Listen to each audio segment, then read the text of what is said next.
Hello there and welcome. Of course, you're right in time for our Monday discussion. Of course, when it's Monday, you know it is Healthy Monday, and that's exactly what we will be looking at. And today we look at the concept of health being free. We'll just be looking at what you can do as an individual or things that you can do to boost your health. We will be focusing on walking barefoot, of course, sleeping, drinking water, and how exactly you're supposed to breathe for you to improve your health. And of course, joining me is Dr. Hamisi Ali Kote, who is a fascial manipulation teacher. Daktari, karibu sana.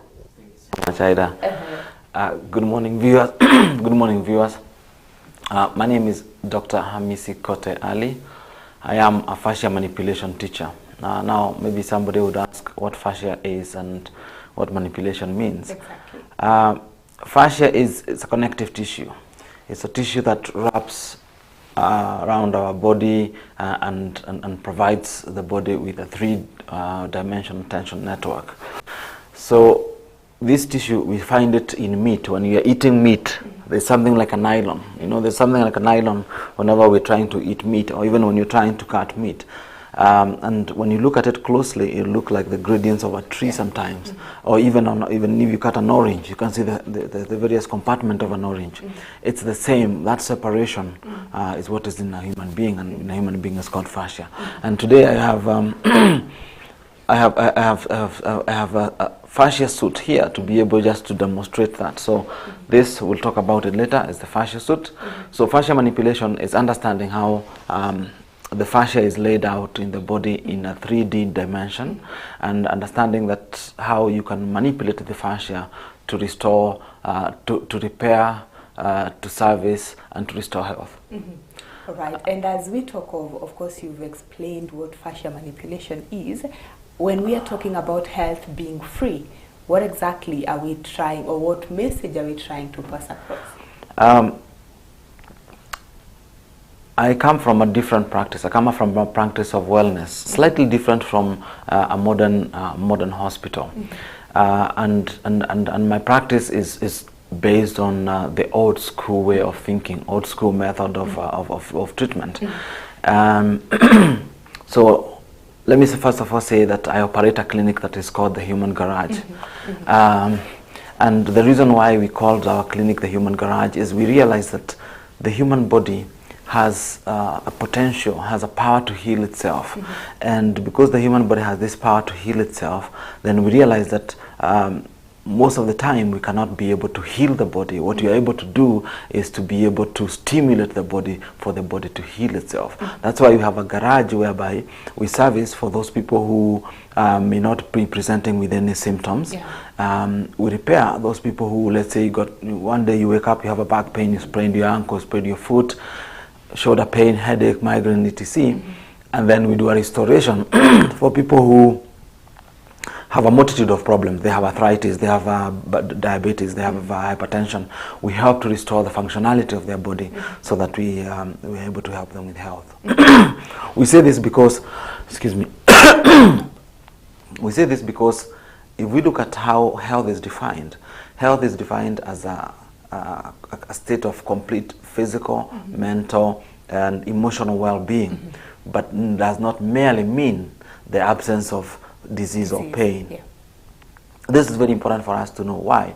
Because when you look at the same concept, we realize that about 57% of the people who get heart attack, their first symptom is death. You know, so signs and symptoms should not be a very good diagnostic tool. And further on, when you look at how many other scholars are defining health, you're saying health is how your body functions on a daily basis. You know, every single day, health is how your body is able to function. Therefore, from where I come from, we look at how we can optimize health, first of all, by using what is given to us by nature. A human being is an interesting animal because the human being tend to imagine themselves being separate from nature, and for that reason I decided to come with a small chart here to be able to conceptualize, to understand how our body and ourselves connect to nature. So with this here, for me, I have a chart that talks about feeling versus function. And this chart represents what we call the central nervous system. Now, the central nervous system is nothing very serious. It's just the brain and the spinal cord. Okay. And the brain and the spinal cord acts as the control center for how our body functions. Therefore, if we are to look now at the details of the brain and spinal cord, we realize that the brain and spinal cord is divided into three main parts. One, we have what we call the motor nerves. Motor nerves, motor just means nerves that help our muscles to move. For example, for me to extend my hand, to bend my hand, to wave at someone. Those are motor nerves. And then we have what we call autonomic nerves. Autonomic nerves is, again, nothing very complicated. It's just that system that controls how you breathe, how your heart functions, how your blood circulation works, and you don't have to do any effort to control it. It's an automatic system. And then we have another system, which is why we are here today, and it's called the sensory system. The sensory system is that system that helps us to connect with Mother Nature, to connect with the external environment. Because within a human being, we have what we call the innate intelligence. The innate intelligence, in few words, would mean like a human being is a small universe. I remember one of my professors telling us that as we sit here, we are all sharing bags across each other. I'm sharing some bags with you, and you're sharing some bags with me, and he is sharing some bags with both of us, and even with the cameraman. Yeah. So having understood that this is a small planet in itself, then we need to understand how does this planet then operate in the bigger universe. And then in the bigger universe is what we're calling the universal intelligence. So the universal intelligence and the innate intelligence have to work in sync. They have to work in sync for how our body functions. Why? The earth has what is called an impulse, like a heartbeat. And the same heartbeat syncs to our heartbeat in a living human being. So back to our central nervous system. When we look at our central nervous system, way before we get sick, or rather we think we are sick, we start with development of things like muscle weakness. You feel you're not strong enough to do some task. Sometimes you get muscle cramps. A lot of viewers will tell you they keep on getting muscle cramps and they don't know why they're getting muscle cramps.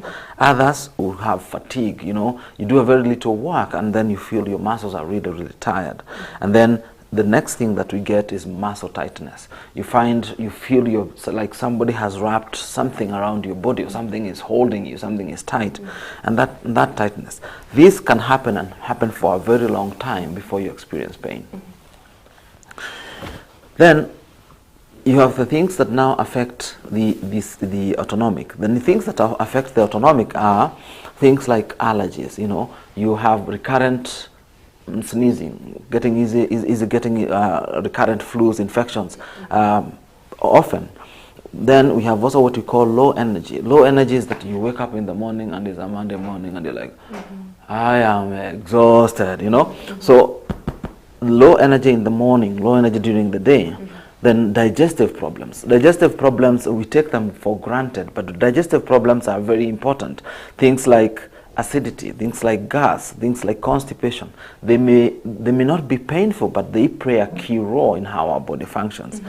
And then the other thing that we find on the autonomic is breathing problems. You know, a lot of people will have a problem of shortness of breath, and sometimes a lot of people have been diagnosed with asthma in old age, you know, in maturity, and again, these are not painful, but as we stay with them for a long time, then they'll start affecting the sensory part. Why? Because these two have no sensory nerves, so we don't feel pain. We just feel a sensation, I feel a sense of bloating, I feel a sense of constipation, but it's not painful. I feel a sense of muscle tightness.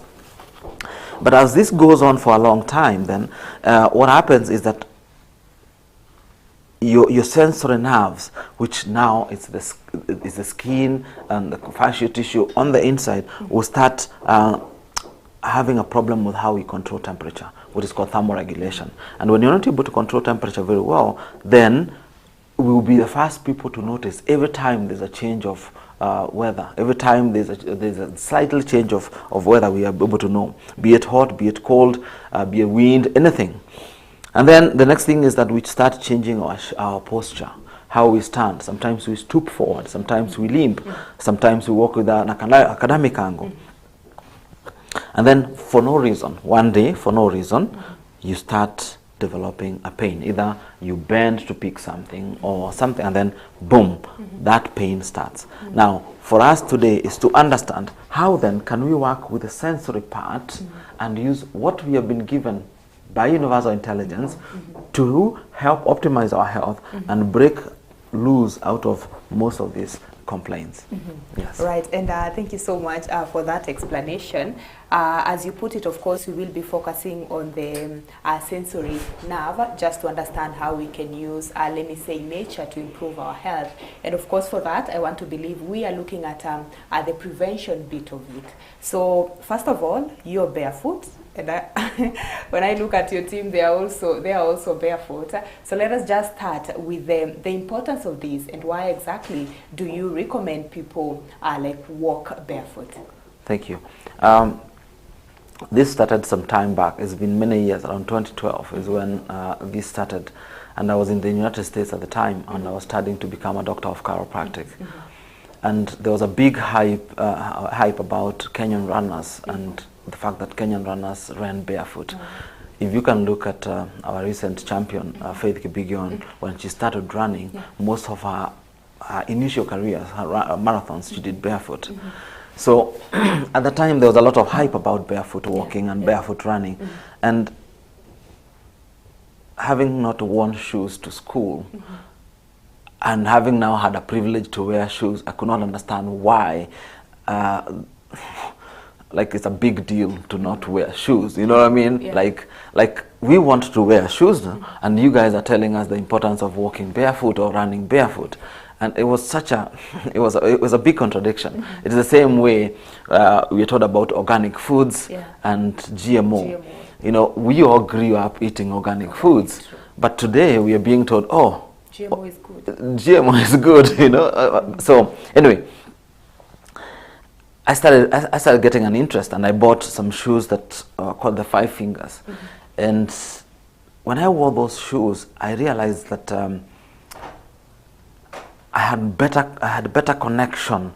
There was a difference between when I wore shoes and when I did not. When I wore these 5 Fingers, and I researched a little bit, and then I forgot about it. You know, like the way you'd put it at the back of your mind. And then I ended up traveling to Vietnam, and when I was in Vietnam, again spent time with some monks, and I realized most of them spend their time barefoot. And that's when somebody told me that, you know, tried to start explaining to me that the foot is a very complex architectural masterpiece. It's you can imagine, we have 28 bones in the foot. We have 33 joints in that foot, many muscles, many ligaments, and so 28, and both of them are supposed to be able then to come and have a have a basin or a pelvic like that will support our entire weight. And realize that again, from the spinal cord here, from the spinal cord here to here, you have another 33 bones, and I mean not 33 bones, but 33 joints. And this is important because it was curious for me, because I wondered, why would we have similar number of joints in the spine and in the foot? And then I ended up realizing that whenever we walk in what we call 3 planes of motion. So we are able to bend forward, and we are able to come backward. That is one plane of motion. We are able to bend sideways, and we are able to bend sideways. That is another plane of motion. And we are able to turn in, and we are able to turn out. Now, even when we walk, we do the same thing. So when we walk, we may start with a heel strike, and when you have a heel strike and we are putting our foot down, all our spinal weight, all the joints of the spine will move in that what you call sagittal direction or frontal direction. Then when you put our foot down and we weigh on it, before we lift this other one, we have to lean a little bit to the side to be able to lift so that we can heel strike on this other leg. And when we do that, for us now to load this other leg, we have to rotate on this one, and then we have to rotate again to step. So it moves the same as we move the spine. And then now they were like, okay, then how is it connected? How is that connected? And it's connected through what we are talking about as the fascia tissue. When most of us have studied anatomy, we studied the skeleton, which is the bones, and then the muscles that were attached from one place to another. But what we never paid attention to is what we are calling the fascia tissue, the connective tissue, which is a suit that has covered the entire of our body. Now, this suit. If you bend forward, there's like a sequence. There's a way that if you may, there's a point that muscle tension, vectors will meet and become what you call a center of coordination. This center of coordination controls a segment that is able maybe to bend forward. When it's able to bend forward, then there's another center of coordination, another center of coordination, and then these centers of coordination can be aligned together to form a sequence. And that sequence now can start from the foot here, all the way up to the head, and all the way up to the big toe. That will give us this movement. Okay, so when that movement happens on the foot, not only will my foot be able to bend forward, but I'll also be able to bend the vertebra, the entire spine forward. At the same time, at the back, turn a bit.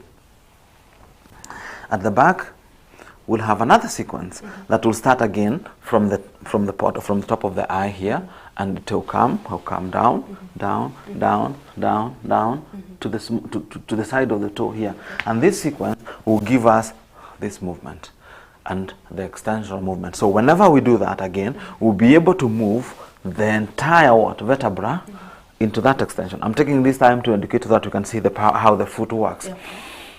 After that, we have another sequence that now will run like this on the side of the body, to run on the side of the body to come to this toe, and then it will run again to the side of the body to that toe. And this one helps the body to move sideways and sideways. Okay, and don't forget, because there has to be both left and right, and then they have the two sequences will be divided in the center. And then there will be another sequence which will start at the angle of the eye, but this will come down the ear, come down, and it's like it's winding. It's winding around the body, and that sequence will help us to turn inside and to turn outside. Again, moving the spine into that rotation. That's why you see the spine is many joints. There are many joints that are separated. And that will also have an opposite sequence that will do the opposite movement, which is external rotation. Now, once we have understood that, and we have understood this is what has connected it, then now we know that our spine, as we move, it's supposed to be able our foot, as we move, supposed to step on these uneven surfaces, and whenever we step in these uneven surfaces, our foot, like our hand would do, it kind of tries to almost grab the ground, it almost tries to grab the ground into the shape, so your body is able to, like a shock absorber, to move the way you need to move freely. No wonder why, when God created us, made this part of the body to be thicker, stiffer than the top part of the foot. The same with the hand. Why? Because I would imagine God wanted us to not be sliding. If we had this to be the side of the foot and we are walking, then we would be walking like walking slippers with water. Like you have slippers with water, it's gliding inside. But because this was meant to grip, it allows us not to be able to glide. That was one purpose of the foot. Number two, most of the sensory nerves of the entire body are mapped in the palms and in the feet. So whenever we are walking, whenever we are moving, we need to realize that the palms of the hand, the palms of the feet, the ears, the nose and the eyes are our antennas. They are our aerial system that collects information from the environment into our central nervous system to tell the body where the body is. One, in space. The eyes helps us to understand distance and depth. The ears helps us to understand where we are in our balance in space. Our nose will help us to smell. Our taste will help us to discern bitter and sweet. Our feet, when they are grabbing in this soil, we'll be able to know what is pricking, what is not pricking, what is wet, what is not wet, and give that information to the body so that the body has a proper reacting time. Now, after 1960, we developed the synthetic sole, which is a plastic sole like the one you have in your feet, or most of one that have in our shoes. This plastic sole, whenever we wear it, it kind of protects us. It stops us from having a natural grounding system with the environment. Why? Somebody would say, well, but even before people used to have shoes. I agree. People used to have shoes before, but the shoes were made of leather and they were made of bark of trees. And these shoes did not have any interference with how the body grounded with the Mother Nature. Okay. Now, so we have seen how now the foot is supposed to move. Now, you can imagine with modernization now, we spend hours seated, we spend hours standing, we spend hours with shoes the whole day, and again seated. So what happens to the foot is that the foot does no longer have that ability to move freely. The joints of the foot, which are individual small joints in the foot, are not able to move freely. So what happens then is that we start blocking the foot.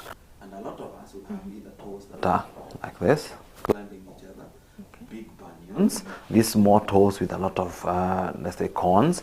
Others will have very hard, stiff feet. And these, whenever you have this kind of stiffness in your foot, you can take it to the bank that you'll have pain in your lower back, pain in your knees, pain in your ankles, pain in your neck, pain in your shoulder, pain in your eyes, headache, numbness. They may not all happen at the same time, but these are things you keep complaining. You'll also have problems with constipation. You'll not be able to go to the loo as you should. Why? Because again, we devised more comfortable ways against nature. Nature, all of us, we were supposed to go here. That's how we were made to go to the toilet, right? But today we have been made so comfortable, we have to sit on a comfortable chair that does not take your body down to be able to allow for natural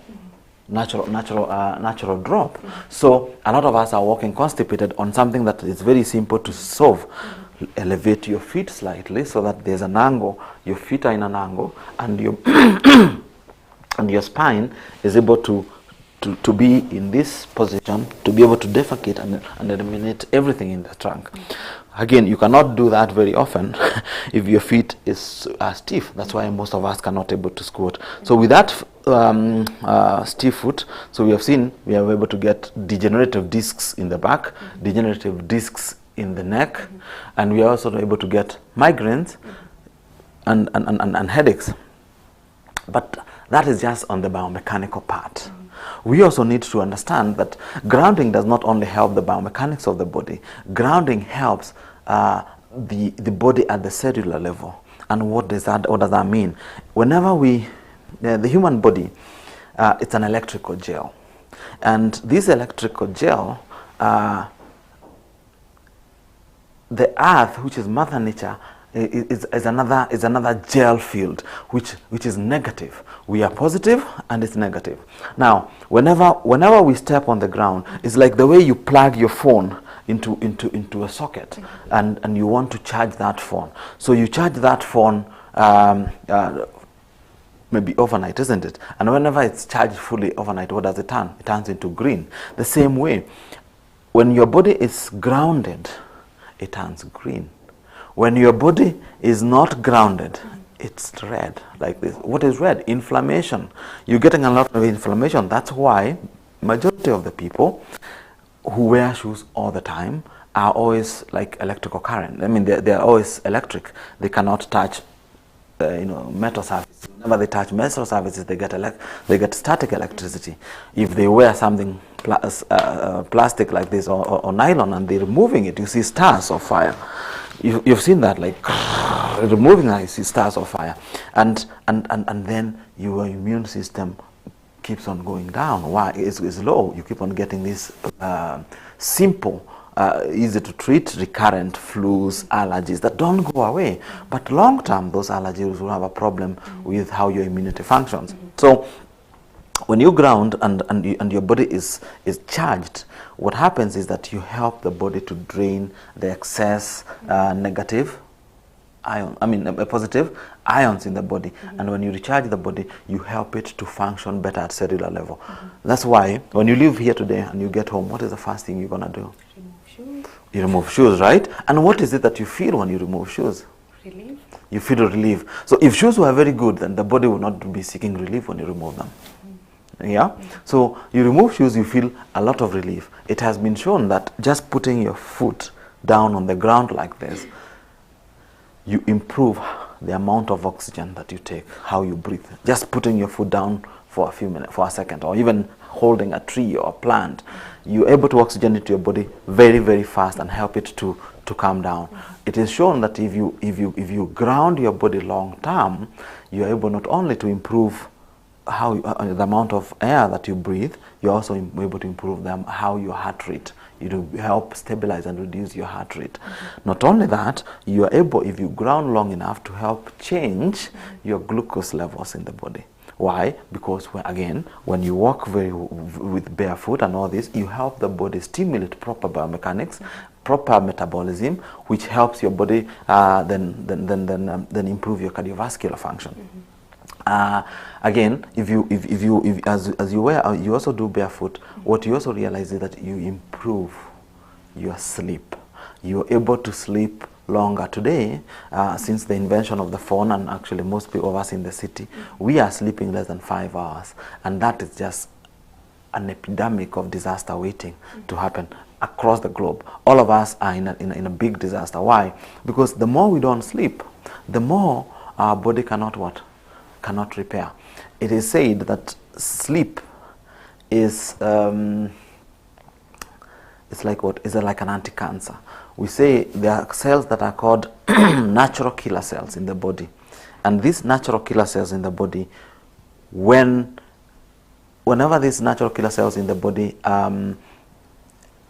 we sleep, we make them stronger and bigger, and they migrate in the whole body, helping what? Remove inflammation. And how do you remove that inflammation? We ground. We walk barefoot. But I know it's not practical for everyone to walk barefoot everywhere. But this is my advice. Everybody should be able to ground 20 minutes a day and every day. Okay. And how do you do it? There are some people who cannot even put their feet down. They are so sensitive. You don't have to start by walking barefoot. If you have a small garden, or even if you don't have a garden, if you're able just to have a place, everybody can have a piece of earth. Just be able to put your foot down and sit, or even hold trees, work with your hands with plants. Hey, get your body to be grounded. But the best way is you put your feet in the morning, whenever there's a morning dew, on the ground for about 20 minutes, or you walk on the dew for about 20 minutes. And you do it every day. It doesn't happen overnight. It's a practice. You do it every day, and you will notice the crazy change that will happen to your body in terms of the pain you have, if you have any pain, in terms of functionality, in terms of mind concentration, in terms of sleep, and in terms of being able to handle tough situations in your daily routine. All right. Let me just cut you short on that. You've mentioned, of course, how walking barefoot will improve our breathing. Of course, it will be like a pain reliever. What grounds are we talking about? Are we walking barefoot on any surface? And with walking barefoot, what are some of the conditions that you can mention? Of course, the medical conditions that you can mention that walking barefoot probably improves or prevents. Okay. For starters, we have to be careful about the environment and the harmful things that can hurt our feet. So for starters, and this I said, we need to start it on the grass.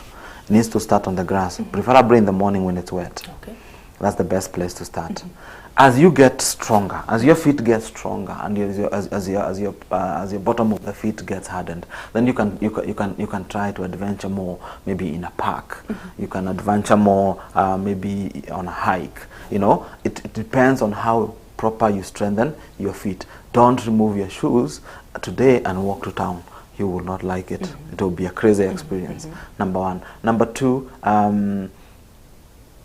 when you start doing this barefoot thing, don't overdo it. We say stretch and keep it between stretch and relaxation.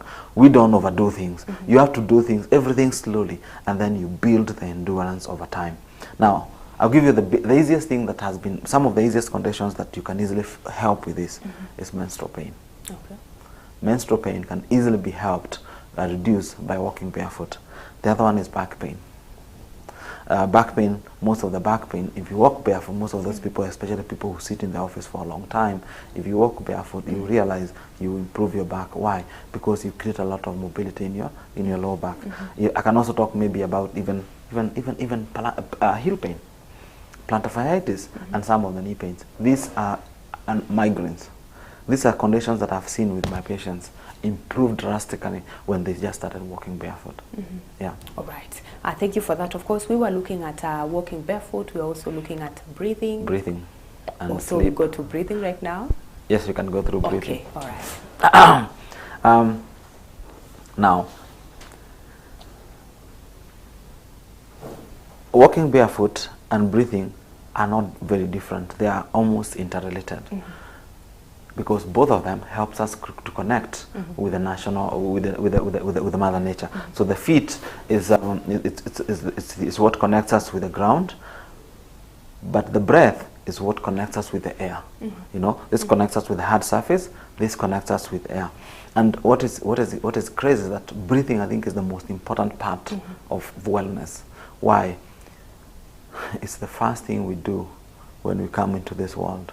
And you can see whenever a baby is being born and the baby has not cried, the nurses go crazy. They want the baby to cry now, you know, because if it is just a delicate time, if the baby does not cry, you risk having brain injury and brain damage. So,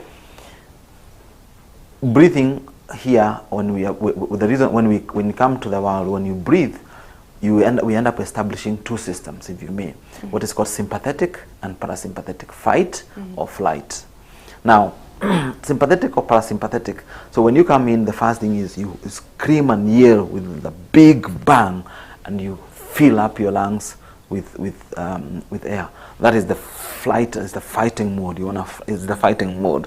And then once you've filled your lungs with air, then you have to breathe out more calm, more kind of to relax. So we always have this positive fight and this negative relaxation. So the two have to always balance, and that's what we're trying to do here. So breathing, it's a unique gift that God gave us, in the sense that breathing is in two parts.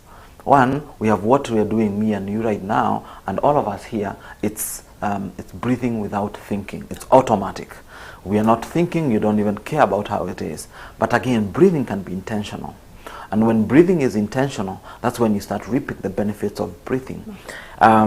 Today, if we go to any hospital, there are hundreds of people paying to breathe, you know.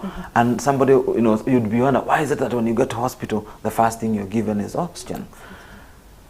Because oxygen works. It's the fastest it's very fast to work at the cellular level, to be able to help fuel how your body works at the cellular level. So today I want to focus on what we call intentional breathing, because intentional breathing is what you can do to improve your health. Majority of us today, because of using phones, working on computers, and always being like this, we are so shallow breathers. We are very, very, very shallow breathers. Why? Because when we get into this position and to this position, what do? We compress the lungs. So I'll show you.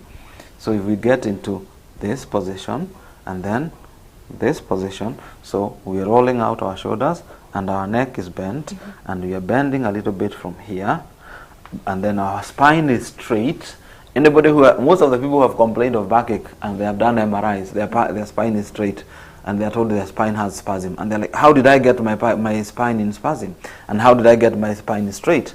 This is how you did it. You sit, you shorten. Okay, so this is shortened. You work in a computer. This is shortened. You are looking on this on the phone all the time. Again, shortened. So over time, not 1 year, not 2 years, you'll be walking, but you guys will start noticing when you turn like a tractor. You turn with the whole body. What is the one thing that you notice with those people is when they go to sleep. When they sleep, you may think there's a tractor in the house. That's how most of those people are. They cannot get proper sleep. Why?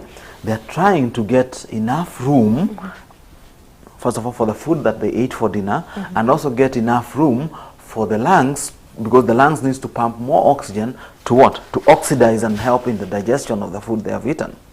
Now, when we get into these postures, and this becomes our lifestyle, the first things that we start getting, and this is our posture, the first things we start getting is anxiety. Okay, you'll start getting anxiety, being short-tempered. You know, you become anxious, short-tempered,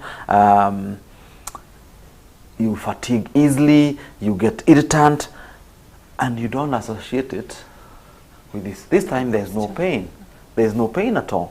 And then this continues. So when you this, are you getting enough oxygen in the lungs? No. Absolutely not. And this continues. Okay. The next thing that you may find the same person will be complaining is, nowadays I'm getting a lot of headaches. I'm getting a lot of headaches. And my headaches are either here, or the back of the head. But you can see this thing, if you put your head like this for a whole day, these muscles here, if they have to work the whole day pulling this neck, supporting this neck like that, what will happen? They will fatigue. And when they fatigue, they'll be painful. Why will they fatigue? They fatigue because you're also not giving them enough oxygen. Not only muscles of the neck, I told you the sequence continues all the way down. What else will have a problem? What else will have a problem? Your lower back. It's your lower back. You know, so you may start with neck ache every time you're trying to get how to relieve this neck pain, but it doesn't go. You go for a massage, it feels good for a few minutes, and then it's back the same way. Why? Because the massage therapist massaged what? The stretched tissue. So if you massage the stretched tissue, what do? You just overstretch it again. You continue encouraging these guys to continue pulling, and then after this maybe you also maybe are sent to the doctor, and the doctor gives you some painkillers, sent you to a physiotherapist. The physiotherapist tries give you a little bit of an exercise, maybe you come a little bit back, but this is still what? Tight. So what happens? You're still sitting and spending most of the time sitting. What happens to this one? It gets tight. It gets also tight. When this one gets tight, you guys start getting what? Back pain. But before maybe you get back pain, you'll have what? Heel pain. Okay, that is your breathing. We're just looking at breathing. One thing, we look at breathing. So your heel pain will start hurting. In the morning when you wake up, you can't put your foot on the ground, you know, and maybe after you walk for some few minutes, you feel better. That will continue, but then you limp. You limp, you know, you start changing how you walk. What is the next guy that will hurt? The knee. The knee will hurt. But now when the knee is hurting, okay, let me show you. When the neck hurts, you go to a doctor and get help. And you feel a little bit better. But then now the back is hurting. You go again to the doctor, you get some help. And then you feel a little bit better. And the knee will shift. But we don't connect how? The headache, the neck pain, the back, and the heel pain, and the knee are all connected through simple breathing. Now, so that's one thing. So all these tightening and shortening has caused a compression that has slowed how our heart, our lung functions. But not only our lung, but also our heart. Our heart, yes. Our heart will have to work extra hard. So if we have to be like this for 10 years, when we go to a cardiologist and he has to take an imaging of our heart, what will show in our heart? An enlarged what? An enlarged heart. So how did I get an enlarged heart? And that's the questions that we'll ask ourselves. But how did you get an enlarged heart? It has gotten because when your body was in this position, your heart has to work harder than before. Your lungs have to work harder than before. Then the next thing that will happen is what? The next thing that will happen is here. You start getting a problem of digestion. You start getting either constipated, because again, when you are all tight and tight, and you don't go to a proper toilet. This is where you go, because you go into this seated. You don't defecate completely, so you start getting what? Constipation. When you get constipation, it can get very crazy. You start getting hemorrhoids, and again, all those will require what? Surgical intervention. And then when you have constipation for a very long time, what will it do? To cause the food to start fermenting, isn't it? When it starts fermenting, it will produce a lot of gas, and that gas will be another thing that will bother us for some time. And then after the gas, or maybe during gas at the same time, you start getting what? Acidity, because it's come up to boil and boil and start what? And start binding us and start destroying the tissues here. So how can we change this with breathing? I want to show you a simple way of doing breathing. And come back a bit. And the first thing that you need to do is you sit comfortable on your chair. Your feet can be down. I don't know how to put this down, but let's assume that my feet are on the ground. You get yourself off the backrest. You get yourself off the backrest. And then you put your hands on the side of your chest. Okay? And you sit upright. And so what we're going to do here is take in a deep breath. And then you take out slowly. So, but then I'll guide you how to do it. But this is the position. As you take a deep breath, you need to push your hands outside. So can you do the audience? Right. Hands on the side. Make sure you're feeling your ribs. So for these people who are also working in the offices, this is how you do it. One, when you put your hands here, what do you feel? You have to sit upright, right? Okay. That's what is pushing you to do, to push your shoulders upright. Now, what we're going to do, we're going to take in a deep breath in as a count of 4. We're going to hold that breath a count of 7. We're going to exhale that breath slowly a count of 8. Okay. Clear? Okay. Okay. So in, one go, in. 1, 2, 3, 4, hold. 3, 4, 5, 6, 7. Exhale. 1, 2, 3, 4, 5, 6, 7, 8. Back up in, deep in. 1, 2, 3, 4. Hold. 1, 2, 3, 4, 5, 6, 7. Exhale slowly. 1, 2, 3, 4, 5, 6, 7, 8. Deep in. 1, 2, 3, 4. Hold.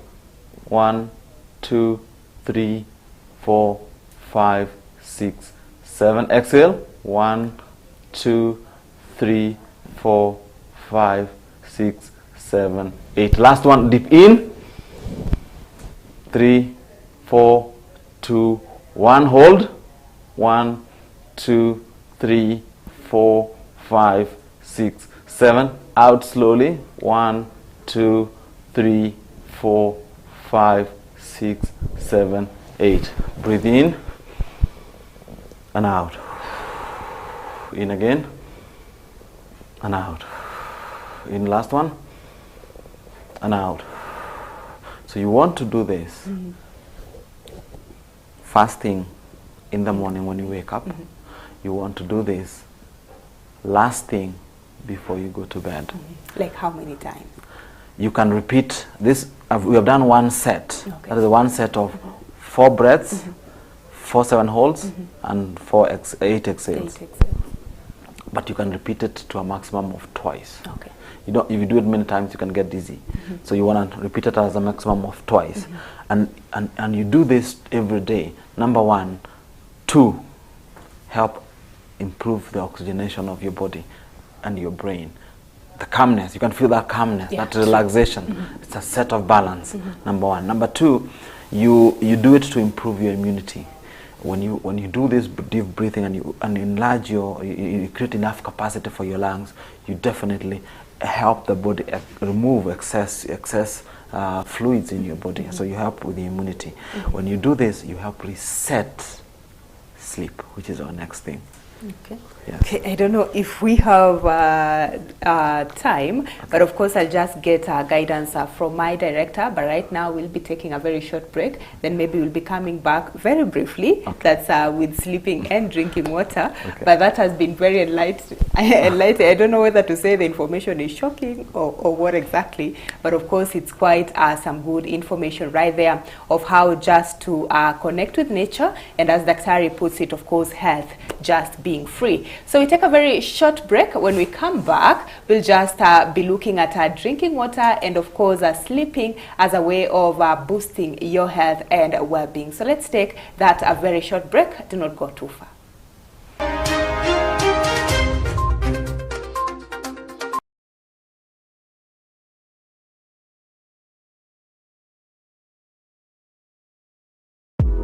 John Maxwell once said, "A reader is the one who knows the way, goes the way, and shows the way." Simply put, readership is all about vision and influence. Join me, Robert Waihenya Goge, the Secretary General of the Presbyterian Church of East Africa, every first Monday of the month from 8 p.m. as we microscopically look at the reality, specificity, and simplicity of leadership only on Kirk TV. Specificity. Uongozini, a show by the leader, for the leader.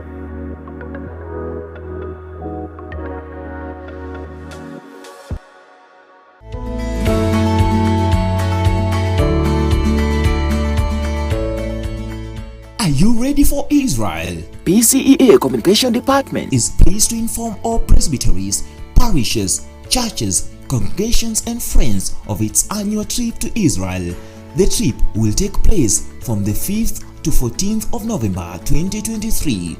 The trip to Israel through Egypt will include visit sites like the Pyramid, Mara, the Hanging Church, the Burning Bush, Mount Sinai, and then to Israel through the Suez Canal and visit sites like the Dead Sea, Kibbutz, the Manger, the Temptation Mountain, Gethsemane, Old Jerusalem, Caesarea Park, St. Peter's in Galgantu, Emmaus, Capernaum, Jordan River, Galilee, among others.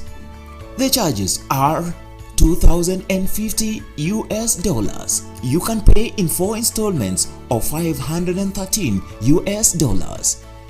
The deadline for payment is the 31st of August 2023. For payment, the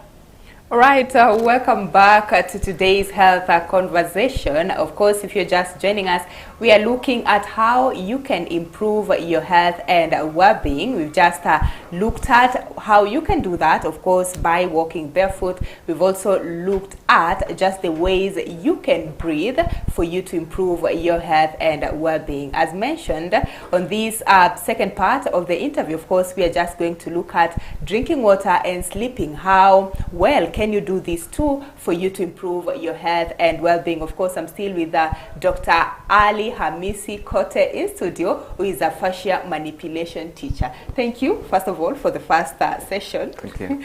Of course, I'm sure our audience and myself have so many questions, but due to time, let us just look at sleeping or drinking water.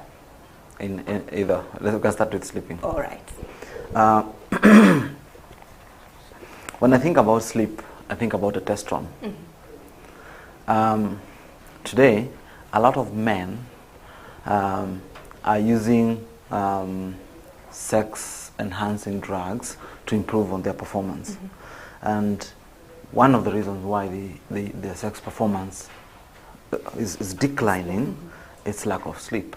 A lot of men today are sleeping less than 5 hours, maybe 4 or 5 hours and below. And not only men, but even women.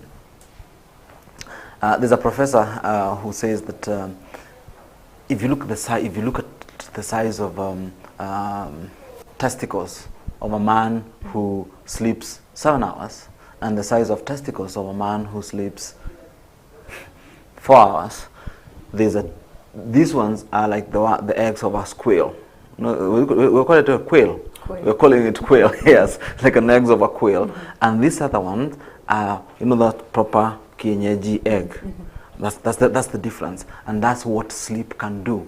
You can see that how big it is. And when we look at research and we look at how sleep is impacting the whole society in general, you realize that, number one, our immunity is highly compromised in the cities compared to in the villages. And why is that? Because in the city we are all chasing time, right? So the amount of time that people are sleeping is very limited. And there was also a research that they had done on air hostesses. And air hostesses, because of being in the air all the time, and even nurses, these night shifts. And the simple conclusion was, when you interrupt your sleep, then it's like a precursor. It's a carcinogen, if you may. It's like it's a silent like agent of causing cancer. So why? Because the human body has what you call natural killer cells. The natural killer cells are immune cells that travels throughout the body when you're dead asleep. And when they travel throughout the body when you're dead asleep, they go, they're like soldiers, looking for where the intruders are. There anybody who is trying to intrude on us and destroying these intruders. That is very, very important, because we also need to look at the same reality in our own military. The Kenyan military does not spend sleeping time in the barracks. They train every single day. Why do they do that? They train because you don't know when you can get an invasion. So it's the same thing. Whenever we sleep, then we are able to regrow, to able to strengthen the natural killer cells within our body, so that the natural killer cells in turn can help boost our immunity, help fight invasion of bacteria, viruses, etc., and also cancer-causing agents, and help our body heal faster. That's number one. Number two, memory.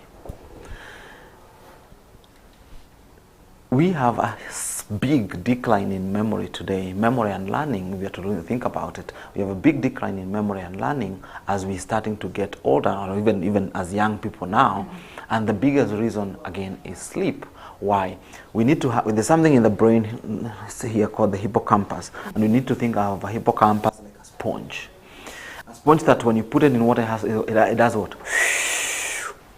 It has to assimilate all the water, and then the same sponge, well, it has to be able to do what? To dump, which is to retain in the memory, in the long-term memory. So now, if we are absorbing all this information, but we are not sleeping, then we are not able to do what? We are not able to sip it all in and store it in our long-term memory. And that's why you find long-term lack of sleep. We destroy our hippocampus, and when we destroy this functionality of our body, what happens is that our cognitive function decline. Why?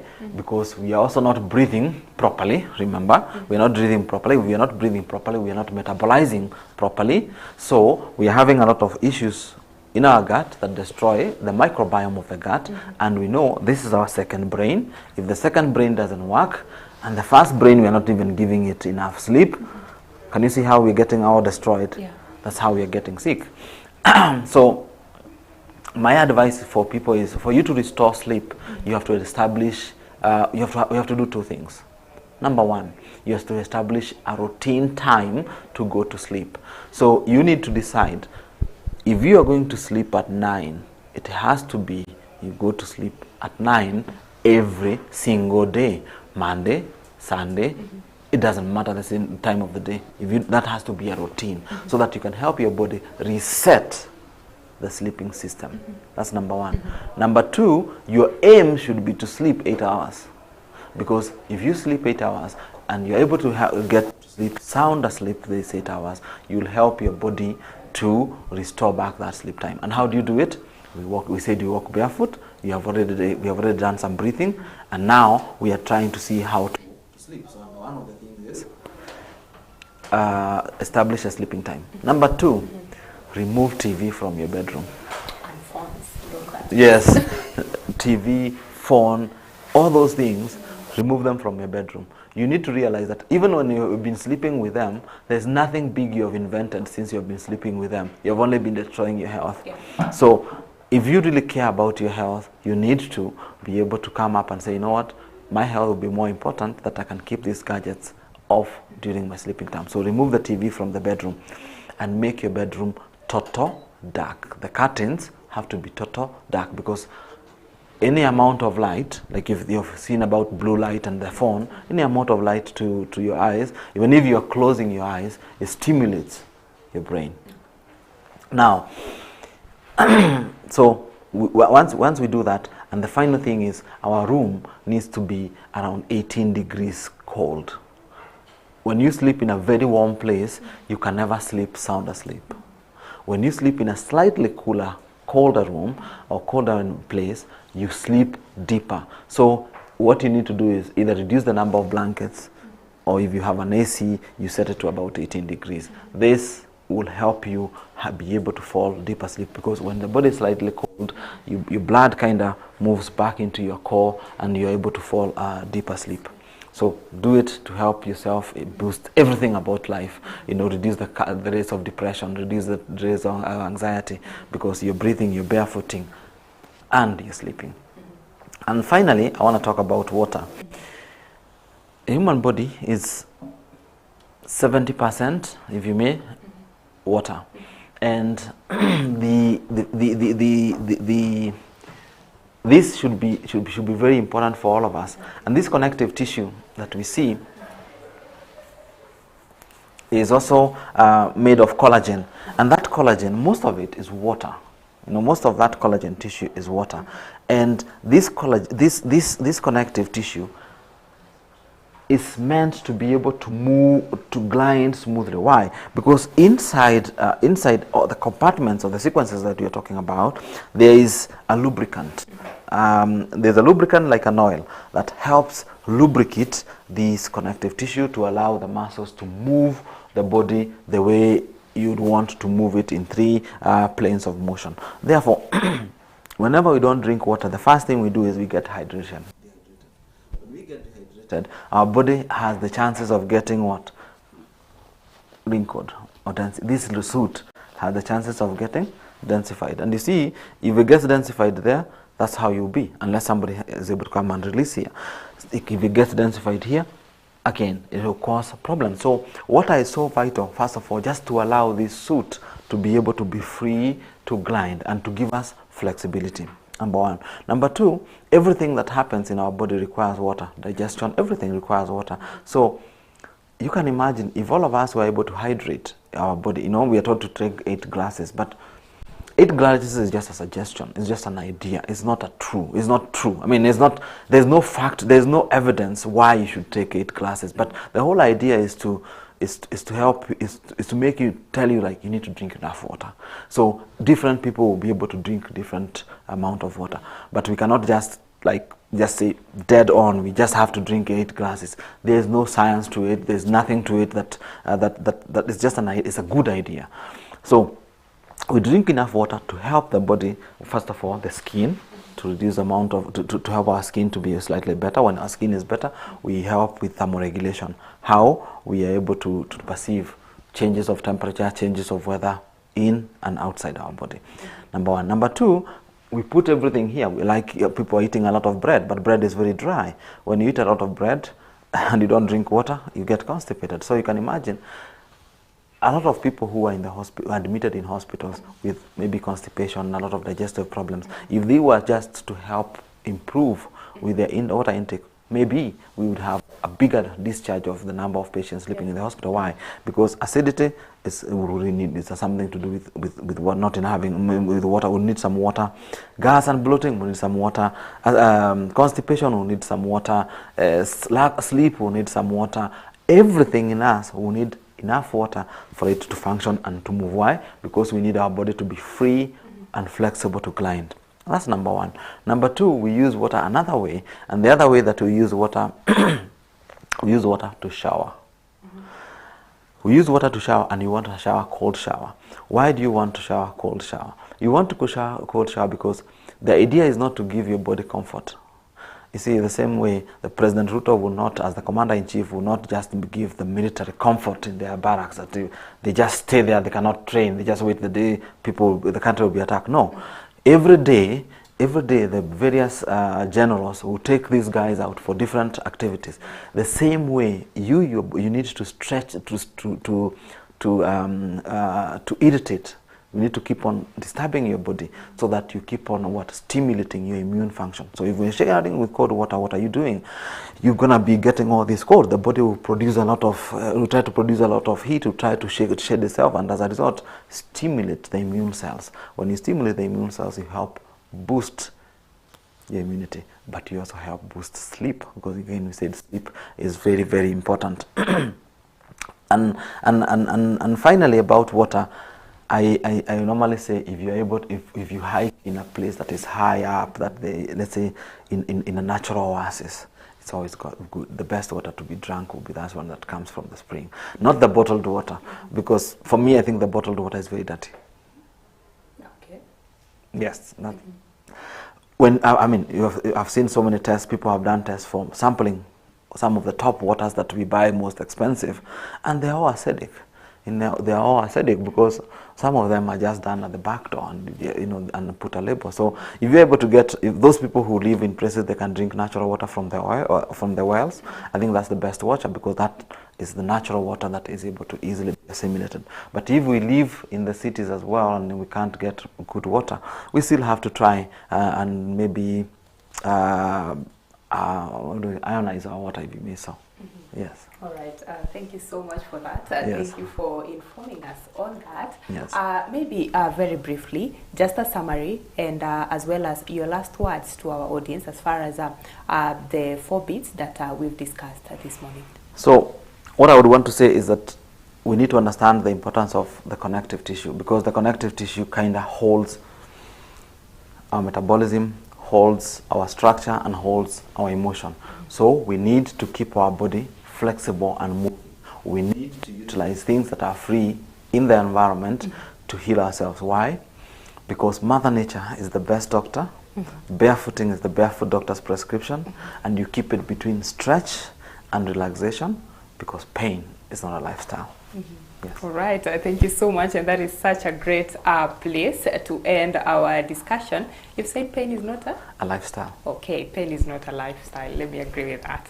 All right, thank you so much for tuning in. That was Dr. Hamisi Kote Ali, a fascial manipulation teacher, of course, just taking us through different ways that we can improve our health. Of course, we have looked at walking barefoot. We've also looked at the best way, or just how we can breathe to improve our health and well-being, as well as sleeping. And finally, we've looked at drinking water. Of course, according to Dr. Hamisi here, it's not about drinking the 8 glasses of water, but just knowing what exactly is good for your body as far as water is concerned. So thank you so much for tuning in. Of course, we'll meet again next Monday on a different health topic. Of course, the aim is to improve your health and well-being. But before ending our show, let me just appreciate, you said it's facial what? Fascia? No, like this is the fascia. Tissue. Tissue, yes. All right, let me also appreciate him. Of course, he's been standing for too long, so I thank you as well. All right, and thank you, Daktari, for your time as well together with your team. So we end it there, and right he's a human being, he's a person, not necessarily a tissue. All right. So thank you so much for tuning in. See you again next Monday. My name is Aida Munzati. As always, your health matters.